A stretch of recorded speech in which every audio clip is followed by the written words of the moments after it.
નમસ્કાર મિત્રો, હસમુખ બઢિયા યુટ્યુબ ચેનલની અંદર દરેક લોકોનું હાર્દિક સ્વાગત છે, વેલકમ છે. આપણે અવારનવાર લોકો સુધી પહોંચતા હોઈએ છીએ અને લોક જાગૃતિનું કામ કરતા હોઈએ છીએ.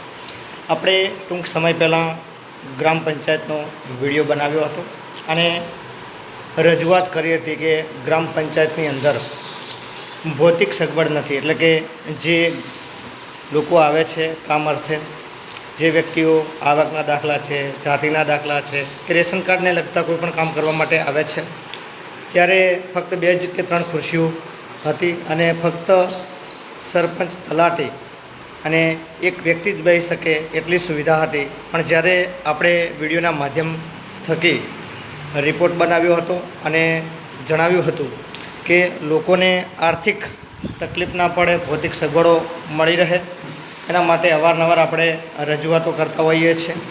અવારનવાર રજૂઆતો સાથે આપણે વિડીયો બનાવતા હોઈએ છીએ. ત્યારે આપણા વિડીયોના અનુસંધાને તમે જોઈ શકો છો કે ખુરશીઓની વ્યવસ્થા કરવામાં આવી છે, જેથી કરીને કોઈપણ વ્યક્તિ કામ અર્થે આવે છે અથવા તો કોઈપણ કામ અર્થે ગ્રામ પંચાયત ખાતે આવે છે તો બેસી શકે, એટલા માટે સુવિધા હોવી જોઈએ, એ જરૂરી છે. એટલા માટે આપણે અવારનવાર ગ્રામ પંચાયતને જતા હતા, પણ ઘણી બધી અગવડો પડતી હતી. અને જ્યારે હાલ પણ તમે વિડીયોના માધ્યમ થકી જોઈ શકો છો કે ખુરશીઓ ગ્રામ પંચાયતની અંદર લાવી દેવામાં આવી છે અને ભૌતિક સગવડ એક હજી કામ થયું છે અને હજી અનેક કામો બાકી છે, જે આપણે વિડીયોના માધ્યમ થકી પણ કહ્યું હતું કે ગ્રામ પંચાયતને તબદીલ કરવાની છે.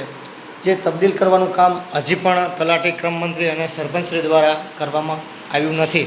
પણ જે એક કામ થયું છે તે સારું થયું છે કે લોકોને હાલાકી પડતી હતી બેસવા માટે, અને જે આવતા હતા અરજદારો એ 2 જણા ઊભા હોય અને 2 જણ ખુરશી ઉપર બેઠા હોય અને એવી તકલીફ હોતી, એટલે આપણે અવારનવાર રજૂઆતો કરતા હતા.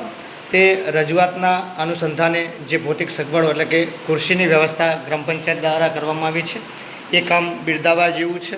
તો આપણે વિડીયોના માધ્યમ થકી બતાવી રહ્યા છીએ. તો જે કામ સારું કરે છે અને આપણે સારું જ બતાવીએ છીએ, અને જે કામ સારું લાગે છે તેને આપણે બિરદાવતા પણ હોઈએ છીએ.